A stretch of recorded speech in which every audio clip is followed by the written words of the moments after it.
ಉತ್ತರ ಕನ್ನಡದ ಬಗ್ಗೆ ಚರ್ಚೆ. ಸನ್ಮಾನ್ಯ ಅಧ್ಯಕ್ಷರೇ, ಅದಕ್ಕೆ ಮುಂಚೆ ನೆನ್ನೆನೂ ಕೂಡ ಮಹೇಶ್ ತೆಂಗಿನಕಾಯಿ ಬಂದಿದ್ರಿ, 0 ಅವರಲ್ಲಿ ಈ ವಿಚಾರವನ್ನು ತೆಗೆದುಕೊಂಡ್ರಿ ಅಂತ. ನಾನು ಅಧಿವೇಶನ ನಡೀತಾ ಇದೆ, ಎಲ್ಲ ಮಂತ್ರಿಗಳು ಸಮರ್ಥರಿದ್ದಾರೆ, ಮುಖ್ಯಮಂತ್ರಿಗಳಿಂದ ಸೇರಿ ಉತ್ತರಗಳನ್ನು ಕೊಡಬೇಕಾದ್ರೆ ತಯಾರು ಮಾಡ್ಕೊಂಬಂದು ಇಲ್ಲಿ ಕೊಡ್ತಾರೆ ಅಂತ ನಾನು ತಿಳ್ಕೊಂಡಿದ್ದೀನಿ. ಉತ್ತರ ಕೊಡಬೇಕಾದ್ರೆ ಗೊತ್ತಿದೆಯಲ್ಲ, ಕ್ಲರ್ಕಿಂದ ಶುರುವಾಗಿ secretary, under secretary, principal secretary ಎಲ್ಲ ಮಾಡಿ ಮಂತ್ರಿಗಳು ಉತ್ತರ ಕೊಡಬೇಕು. ಇಲ್ಲಿ ಮಹೇಶ್ ತೆಂಗಿನಕಾಯಿ ಅವರು ನನಗೆ ಕೇಳಿದ್ರು, ತಾವು ಸ್ಥಾನದಲ್ಲಿದ್ದಿರಿ, ಗೃಹಲಕ್ಷ್ಮಿ ಹಣವನ್ನು ನೀವು 2025-26 ಸಾಲಿನ ಫೆಬ್ರವರಿ ಮತ್ತು ಮಾರ್ಚ್ ತಿಂಗಳಲ್ಲಿ ಹಣ ಜಮಾ ಆಗಿರುವುದಿಲ್ಲ ಅಂತ ನಮ್ಮ ಪ್ರಶ್ನೆ ಕೇಳಿರೋದು. ಅದಕ್ಕೆ ಮಾನ್ಯ ಸಚಿವರೇನು ಹೇಳಿದ್ರು, ನಾವು ಅಪ್ ಟು ಆಗಸ್ಟ್ವರೆಗೂ ನಾವು ಕ್ಲಿಯರ್ ಮಾಡಿದ್ದೀರಿ ಅಂತ ಉತ್ತರ ಕೊಟ್ಟರು.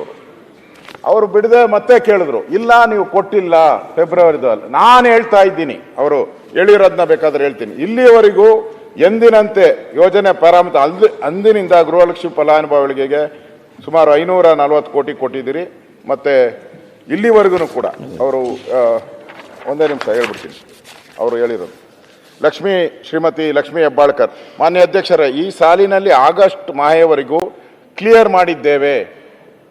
ಮುಖ್ಯಮಂತ್ರಿಗಳೇ, ಆಗಸ್ಟ್ ಮಾಹೆಯವರೆಗೂ ಕ್ಲಿಯರ್ ಮಾಡಿದಿರಿ ಎಂದು ಹೇಳುತ್ತಿದ್ದೇನೆ. ತಾವು ಫೆಬ್ರವರಿ ಮತ್ತು ಮಾರ್ಚ್ ಎಂದು ಹೇಳುತ್ತಿದ್ದೀರಿ. ಮಾನ್ಯ ಸದಸ್ಯರೇ, ನಾನು ಹೇಳುವುದನ್ನು ಸ್ವಲ್ಪ ಅರ್ಥ ಮಾಡ್ಕೊಳ್ಳಿ. ಅಂದರೆ ನಿಮಗೆ ಜ್ಞಾನ ಸ್ವಲ್ಪ ಕಡಿಮೆ, ನೀವು ಸ್ವಲ್ಪ ಅರ್ಥ ಮಾಡ್ಕೊಳ್ಳಿ. ನಾನು ಕೊಟ್ಟಿದ್ದೀನಿ, ಅಲ್ಲ ಇನ್ನೂ ಕಡಿಮೆ ಅಂತ. ಹೌದೌದು, ಅರ್ಥ ಮಾಡ್ಕೊಳ್ಳಿ ಅಂತ ಹೇಳಿದ್ರೆ ದಡ್ರಿಗೆ ಹೇಳ್ದಂಗೆ ಹೇಳೋದು. ಅವರು ಬುದ್ಧಿವಂತರು, ದಡ್ರು ಅಂಡರ್ಸ್ಟ್ಯಾಂಡ್ ಅಂತ ಹೇಳ್ತೀವಿ ಇಂಗ್ಲಿಷ್ನಲ್ಲಿ. Please understand. ನಾ ಹೇಳೋದನ್ನ ಏನು ಅರ್ಥ ಮಾಡ್ಕೊಳ್ಳಿ ಅಂತ. ನಿಮಗೆ ಜ್ಞಾನ ಕಡಿಮೆ ಅಂತಲ್ಲ ಅದರ ಅರ್ಥ. ಅಲ್ಲಿ ನೋಡು, ಚೆಕ್ ಅಂತ ಸೇರಿಸ್ತೀರಿ, ಪ್ಲೀಸ್ ಅಂತ. ಆ ಪ್ಲೀಸ್ ಇದೆ ಕನ್ನಡದಲ್ಲಿ, ಆಯ್ತಾ? ಅರ್ಥ ಮಾಡ್ಕೊಳ್ಳಿ ಅಂತ ನೋಡಿ, ಅರ್ಥ ಮಾಡ್ಕೊಳ್ಳಿ ನೀವು ಕನ್ನಡದಲ್ಲಿ, ದಯವಿಟ್ಟು ಅರ್ಥ ಮಾಡ್ಕೊಳ್ಳಿ ಅಂತಂದ್ರೆ ನಾನು ಏನು ಹೇಳ್ತಾ ಇದೀನಿ ಅಂತ ಅನ್ನೋದನ್ನ ಅರ್ಥ ಮಾಡ್ಕೊಳ್ಳಿ ಅಂತ ಅದರ ಅರ್ಥ. ಹಾಗಂತ ಹೇಳಿ ನಿಮಗೆ ಜ್ಞಾನನೇ ಇಲ್ಲ ಅಂತ ಅಲ್ಲ, ನೀವು ಅಜ್ಞಾನಿಗಳು ಅಂತ ಅಲ್ಲ, ಜ್ಞಾನ ಇಲ್ಲ ಅಂತ ಅಲ್ಲ. Please understand what I am saying ಅನ್ನೋದನ್ನ ಅರ್ಥ. ಅದರ ಅರ್ಥ ಇಲ್ಲ, ನೀವು 2.5 ವರ್ಷದಲ್ಲಿ ಗುಳಿಗೆಗಳು ಕೊಡ್ತಾರಲ್ಲ, ಕಹಿ ಗುಳಿಗೆಗಳಿಗೆ, ಅದಕ್ಕೆಲ್ಲ ಸಿಹಿ ಹಾಕಿ ಕೊಟ್ಬಿಟ್ಟು ನೋಡಿ, ಇವಾಗ ಪ್ಲೀಸ್ ಅಂತ ಸೇರಿಸ್ಬಿಟ್ರಿ, ಮುಗ್ದೋಯ್ತು ಅಲ್ಲಿಗೆ. ಬಿಡಿ, ಸಬ್ಜೆಕ್ಟ್ ಬರೋಣ. ಇಲ್ಲಿ ತಾವು ಕೂತಿದ್ರಿ, ಅರ್ಥ ಮಾಡ್ಕೊಳ್ಳಿ, ಆಗಸ್ಟ್ ಕ್ಲಿಯರ್ ಮಾಡಿದ್ದೇವೆ ಎಂದು ಹೇಳ ಬಯಸುತ್ತೇನೆ ಅಂತೇಳಿ. ತಾವು ಮತ್ತೆ ಎಂಟ್ರಿ ಆಗಿದ್ದೀರಾ, ಮತ್ತೆ ಕ್ಲಾರಿಫಿಕೇಶನ್ ಕೇಳಿದ್ದೀರಾ. ಅವಾಗ ನೀವು ಹೇಳಿದ್ದೀರಾ ಕೊಟ್ಟಿರೋ ಸರಿನಾ ಅಂತ. ಅದಕ್ಕೆ ಅವರು ಉತ್ತರ ಹೇಳಿದ್ದಾರೆ, ಇಲ್ಲ ನಾನು ಏನು ಹೇಳಿದ್ದೀನಿ ಅಂತ ಸರಿ ಇದೆ ಅಂತ ಮಾತನ್ನು ಹೇಳಿದ್ದಾರೆ. ಈಗ 9ನೇ ತಾರೀಕು ಕೇಳಿದ್ದು, 10ನೇ ತಾರೀಕು ನಾವು ಮಾಹಿತಿಯನ್ನು ಕೇಳಿದ್ರಿ, ದಿನಾಂಕ 10-12. ಇದು ಗೃಹಲಕ್ಷ್ಮಿ ಯೋಜನೆಯ ಬಾಕಿ ಕಂತು ಕುರಿತು ಅಂತ ನಾವು ಯಾರು ಕೇಳಿದಿರಿ? ಉಪನಿರ್ದೇಶಕರು ಮಹಿಳಾ ಮತ್ತು ಮಕ್ಕಳ ಕಲ್ಯಾಣ ಅಭಿವೃದ್ಧಿ ಅವ್ರು ಹೇಳಿದ್ದಾರೆ. ಅವರು ಲೆಟರ್ ಕೊಟ್ಟಿದ್ದಾರೆ, ಅಫಿಷಿಯಲ್ ಲೆಟರ್ ಇದು. This is official letter. ಮೇಲ್ಕಂಡ ವಿಷಯ ಹಾಗೂ ಉಲ್ಲೇಖಕ್ಕೆ ಸಂಬಂಧಿಸಿದಂತೆ ಧಾರವಾಡ ಜಿಲ್ಲೆ ಗೃಹಲಕ್ಷ್ಮಿ ಯೋಜನೆಯ ನೋಂದಾವಣಿಯಾದ ಫಲಾನುಭವಿಗಳಿಗೆ ಫೆಬ್ರವರಿ 25 ಹಾಗೂ ಮಾರ್ಚ್ 2025 ತಿಂಗಳ ಸಹಾಯಧನ ಸರ್ಕಾರದಿಂದ ಬಿಡುಗಡೆಯಾಗಿರುವುದಿಲ್ಲ ಎಂಬ ಮಾಹಿತಿಯನ್ನು ಮಾನ್ಯರಿಗೆ ಈ ಮೂಲಕ ಗೌರವಗಳೊಂದಿಗೆ ಸಲ್ಲಿಸುತ್ತಿದ್ದೇನೆ. ಮಹಿಳಾ ಮತ್ತು ಮಕ್ಕಳ ಕಲ್ಯಾಣ. ಅದು ಬಿಟ್ಟುಬಿಟ್ಟು ಮತ್ತೆ ನಾನು ಇನ್ನು ಕೇಳಿದೆ, ನೋಡಪ್ಪ ಬಿರಿ ಅದೊಂದೇ ನೋಡಬೇಡ ಅಂತ. ಮತ್ತೆ ಇನ್ನೊಂದು ಇದರಲ್ಲಿ ಅದು 2011-12 ಗದಗ ಜಿಲ್ಲೆಯ ಗೃಹಲಕ್ಷ್ಮಿ ಯೋಜನೆಯ ಫೆಬ್ರವರಿ 25 ಹಾಗೂ ಮಾರ್ಚ್ 25 2 ತಿಂಗಳ ಅನುದಾನ ಬಿಡುಗಡೆಯಾಗುವುದಿಲ್ಲ ಅಂತ ಕೊಟ್ಟಿದ್ದಾರೆ. ಅಂದರೆ ಸದನಕ್ಕೆ ಇಷ್ಟೆಲ್ಲ ಅವಕಾಶಗಳಿದ್ದೂ ಕೂಡ, ಎಲ್ಲ ವೆರಿಫಿಕೇಶನ್ ಆದರೂ ಕೂಡ ಸರ್ ಒಂದೇ ನಿಮಿಷ, ಹಾವೇರಿದು ಐತೆ, ಅದಕ್ಕೆ ಹಾವೇರಿ ಜಿಲ್ಲೆದು ಇದೆ, ಹಾವೇರಿ ಜಿಲ್ಲೆನೂ ಇದೆ, ಧಾರವಾಡ, ಹಾವೇರಿ, ಹಾವೇರಿದನ್ನು ಹೇಳಿದ್ದೀನಿ, ಹಾವೇರಿ ಜಿಲ್ಲೆದು, ಹಾವೇರಿ, ಗದಗ ಎಲ್ಲ ಹೇಳಿದ್ದೀನಿ. ಇಷ್ಟೆಲ್ಲ ಮಾಹಿತಿ ಇದೆ ಪಾಟೀಲ್ರೆ. ನಾವೇನಾದ್ರು ಕಾನೂನು ತಪ್ಪು ಹೇಳಿದ್ರೆ 100 ಚುಚ್ಚು ಹಾಕ್ತೀರಾ ನೀವು. ಈ ಸೂಜಿಯಲ್ಲಿ ಚುಚ್ತಾರಲ್ಲ, ಈ ಜಾಲಿ ಮುಳ್ಳಲ್ಲಿ ಹಂಗೆ ಚುಚ್ಚು ಹಾಕ್ಬಿಡ್ತೀರ ನಮಗೆ. ಇವಾಗ ಮಂತ್ರಿ ಈ ಥರ ಸದನಕ್ಕೆ ತಪ್ಪುಗಳು ಹೇಳಿದ್ರೆ, ಸದನದಲ್ಲಿರೋ ನೀವೆಲ್ಲರೂ ಹೇಳೋದನ್ನ ನಾವು ಯಾವ ಗ್ಯಾರಂಟಿ ಅಂತ ನಂಬೇಕು ನಾವು? ಸದನದಲ್ಲಿ ಎಲ್ಲ ಮಂತ್ರಿಗಳು ಕೊಡ್ತಾರೆ, ನಾವು ಅದನ್ನು ವೇದವಾಕ್ಯ ಭಗವದ್ಗೀತೆ ನಾವೆಲ್ಲ ಅಂತ ತಿಳ್ಕೊಂತೀರಿ ನಾವು. ಮುಖ್ಯಮಂತ್ರಿಗಳು ನಾಳೆ ಕೊಡೋರಿದ್ದಾರೆ ಉತ್ತರ ಕರ್ನಾಟಕಕ್ಕೆ, ಅದು ಸುಳ್ಳ ಈ ಥರ ಸದನದ ಅಗೌರವ ಆಗ್ತೈತೆ. ನನಗೆ ಏನು ಇದಿಲ್ಲ, ನೀವು ರಾತ್ರಿ ಎಲ್ಲ ನೀವು ಏನು ಮಾಡ್ತೀರಾ, ಡಿನ್ನರ್ ಪಾಲಿಟಿಕ್ಸ್ ಕರೆದು ಬಿಡ್ತೀರಾ. ಡಿನ್ನರ್ ಪಾಲಿಟಿಕ್ಸ್ ರಾತ್ರಿ 1 ಗಂಟೆ ಇಲ್ಲ ಅಧ್ಯಕ್ಷರೇ, ಅದೇ ಪ್ರಾಬ್ಲಮ್ಮು. 11-12 ಗಂಟೆಗೆ ಬಿಡ್ತಾರೆ ಇವರು, ಅವ್ರು ರೆಡಿ ಆಗಲ್ಲ. ಬೆಳಗ್ಗೆ ಅವ್ರಿಗೇನು ಕ್ಲಾರಿಫಿಕೇಶನ್ ಅವ್ರು ಸರಿಯಾಗಿ ತಗೊಬೇಕಲ್ಲ, ಬಂದು ಏನೂ ಇಲ್ಲ, ಡೈರೆಕ್ಟ್ ಆಗಿ ಬಂದ್ಬಿಡ್ತಾರೆ. ಈಗ ಅದರಿಂದ ಇಲ್ಲಿ ಯಾರು ಹೇಳೋರು ಕೇಳೋರು ಇಲ್ವಾ? ನೀವಾದ್ರೂ ಅವ್ರಿಗೆ ಹೇಳ್ಬೇಕು, ಯಾಕಿಂತ ಉತ್ತರ ಕೊಡ್ತೀರಿ? ಏನ್ ಕೊಡ್ತೀರಾ ಅವ್ರಿಗೆ? ಪನಿಷ್ಮೆಂಟ್ ಏನು?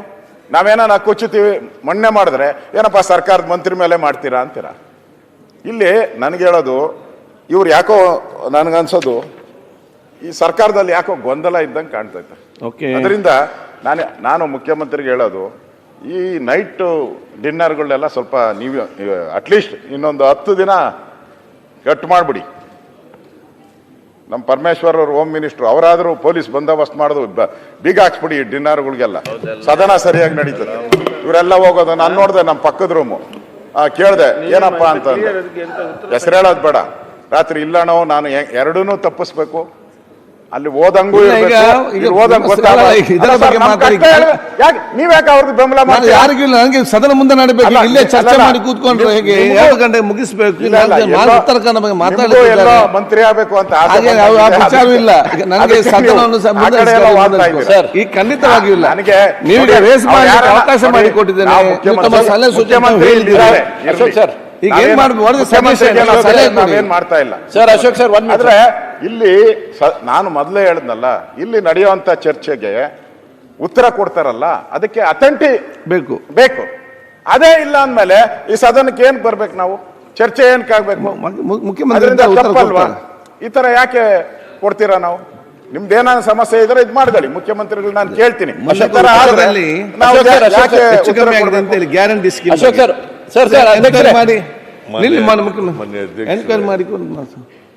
ಲಕ್ಷ್ಮೀ ಹೆಬ್ಬಾಳ್ಕರ್ ಅವರು ಉತ್ತರ ಕೊಟ್ಟಿದ್ದಾರೆ. ಆಗಸ್ಟ್ವರೆಗೆ ಗೃಹಲಕ್ಷ್ಮಿ ಹಣನ ಸಂದಾಯ ಮಾಡಿದ್ದೀವಿ ಅಂತ ಹೇಳಿದ್ದಾರೆ. ಅವರು ಮಾನ್ಯ ಸದಸ್ಯರು ಹೇಳ್ತಾರೆ ಫೆಬ್ರವರಿ ಕೊಡಲಿಲ್ಲ ಅಂತ. ಫೆಬ್ರವರಿ ಮತ್ತು ಮಾರ್ಚ್ನಲ್ಲಿ ಬಂದಿಲ್ಲ ಅಂತ ಹೇಳ್ತಾರೆ. ಅವರು ಮಂತ್ರಿಗಳಿದಾರ, ಲಕ್ಷ್ಮೀ ಹೆಬ್ಬಾಳ್ಕರ್ ಇಲ್ಲ ಅಂತ ಅನಿಸುತ್ತೆ. ನನಗೆ ಅರ್ಥ ಆಯ್ತು ಅವ್ರಿಗೆ ಹೇಳಿದ್ದು.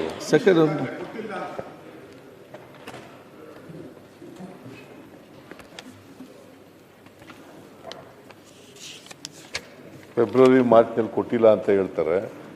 ಕೊಡದೆ ಹೋದ್ರೆ ಕೂಡಲೇ ಕೊಡಿಸೋಣ, ಒಂದು ವೇಳೆ ಕೊಡದೆ ಹೋದ್ರೆ ಕೂಡಲೇ ಕೊಡಿಸೋಣ. ಅವ್ರು ಹೇಳಿರ್ತಕ್ಕಂಥದ್ದು ಮಾರ್ಚ್ ಏಪ್ರಿಲ್ನಲ್ಲಿ ಅವ್ರ ಗಮನಕ್ಕೆ ತಂದಿರ್ತಾರೆ. ನನ್ನ ಪ್ರಕಾರ ಆಗಸ್ಟ್ವರೆಗೆ ರಿಲೀಸ್ ಮಾಡಿದ್ದೀವಿ ನಾವು ದುಡ್ಡನ್ನು. ಆಗಸ್ಟ್ವರೆಗೂ ಕೂಡ ರಿಲೀಸ್ ಮಾಡಿದ್ದೀವಿ. ಯಾವಾಗಲೂ 2 ತಿಂಗಳು ವ್ಯತ್ಯಾಸ ಇರ್ತದೆ. ಆದರೆ ಆಗಸ್ಟ್ನಲ್ಲಿ ರಿಲೀಸ್ ಮಾಡಿದ್ದೀವಿ. ನಾವು ಸೆಪ್ಟೆಂಬರು ಅಕ್ಟೋಬರು ಅದು ಕೂಡ ಕೊಡ್ತಕ್ಕಂಥ ಕೆಲಸವನ್ನು ಮಾಡ್ತೀವಿ. ಸೊ ಇದು ನೀವು ಬಂದಿಲ್ಲ ಅಂತ ಹೇಳಿದ್ರೆ ಕೂಡಲೇ ಕೊಡಿಸ್ತಕ್ಕಂಥ ಕೆಲಸ ಮಾಡೋಣ. ನೀವು ಕೊಡಲ್ಲ ಅನ್ನುವಂತ ವಾದ ಅಲ್ಲ, ಸರ್ಕಾರ ಕೊಡಲೇಬೇಕು.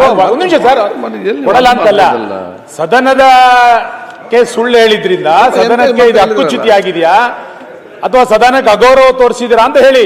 ಯಾಕೆಂದ್ರೆ ನಾವು ಪದೇ ಹೇಳಿದ್ವಿ, ನೀವು ಆಗಸ್ಟ್ ತನಕ ಕೊಟ್ಟಿರೋದು ಹೌದು, ಆದ್ರೆ ಫೆಬ್ರವರಿ ಮತ್ತು ಮಾರ್ಚ್ ಕೊಟ್ಟಿಲ್ಲ ಅನ್ನೋದನ್ನ ಅವರು ಸ್ಪಷ್ಟ ಹೇಳ್ತಾ ಇದ್ದಾರೆ ಅಂತ ಅಂದಾಗ್ಲೂ ಕೂಡ ಅದನ್ನ ಅವ್ರಿಲ್ಲ ನಾವು ಕೊಟ್ಟಿದೀವಿ ಅಂತ ಹೇಳಿದ್ರು. ಇದನ್ನ ಈಗ ಹಕ್ಕುಚ್ಯುತಿ ತಗೋತೀರೋ ಅಥವಾ ಸದನ ದಿಕ್ ತಪ್ಪಿಸಿದಿರೋ ಅಂತ ಹೇಳಿ. ನೀವು ಕೊಡ್ತೀವಿ ಅನ್ನೋ ವಾದ ಅಲ್ವೇ ಇಲ್ಲ. ಈಗ ಸದನದಲ್ಲಿ ಸಚಿವರು ಸುಳ್ಳು ಹೇಳ್ಬಿಟ್ರೆ ಏನ್ ಮಾಡೋದು? ಅಲ್ಲ, ಅದ್ಯಾಕೆ ಹಕ್ಕುಚ್ಯುತಿ? ಏನ್ ಹೇಳಿದ್ ಕೊಡ್ತೇವೆ ಅಂತ ಹೇಳ್ಬೇಕು.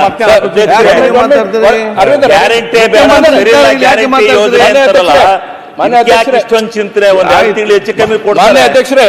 ಗ್ಯಾರಂಟಿ ಯೋಜನೆ ವಿರೋಧ ಮಾಡ್ತಾನೆ ಅವರು. ಓ ಶಿವಲಿಂಗಣ್ಣ, ನೀವು ವಿರೋಧ ಮಾಡ್ತೀರಿ.